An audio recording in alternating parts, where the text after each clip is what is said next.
Hello అండి, welcome back to my channel అండి Reshma Johnny 7777. So ఈరోజు అయితే మేము ఒక అర్బన్ దాబాకి అయితే వచ్చామండి మా ఏరియాలో. చాలా బాగుంటుందన్నమాట. సో చూడండి, ఇదైతే ఎంట్రన్స్ అనమాట.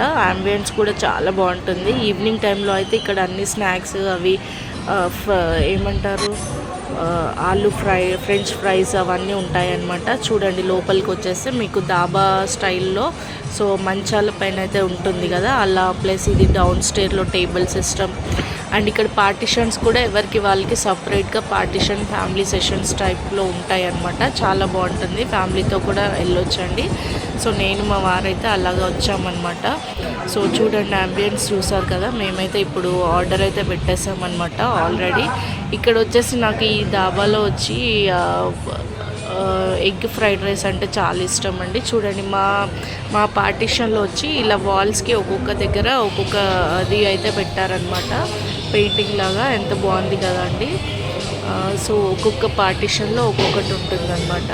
సో మేమైతే ఆర్డర్ ఇచ్చేసి అయితే కూర్చున్నాము. నాకు ఇక్కడ ఎగ్ ఫ్రైడ్ రైస్ అయితే చాలా ఇష్టం అనమాట. ఎందుకంటే బయటిలాగా కాకుండా ఇక్కడ బాస్మతి రైస్తో ఎగ్ ఫ్రైడ్ రైస్ అయితే చేస్తారనమాట.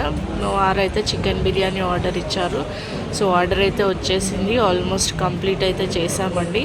సో ఇది వచ్చేసి మీకు నాగోల్లో ఉందండి. నాగోల్ రూట్లో వచ్చేసి అర్బన్ దాబా అని చెప్పి చాలా బాగుంటుంది. So it's a very tasty అనమాట. సో మీరు ఎవరైనా ఇక్కడ దగ్గర ఏరియా వాళ్ళైతే కనుక మస్ట్ ట్రై చేయండి, చాలా బాగుంది. సో అలా అండి, మేమైతే లంచ్ అయితే అయిపోయింది. సో గో టు హోమ్ అనమాట, బ్యాక్. సో ఈ బ్లాగ్ మీకు నచ్చినట్టయితే please subscribe to my channel అండి. అండ్ షేర్ చేయండి, అలాగే లైక్ చేయండి, కామెంట్ చేయండి. సో ఇలాంటి ఫుడ్ బ్లాగ్స్ ఇంకా నేను మీకు పెట్టాలంటే లైక్ చేసేయండి.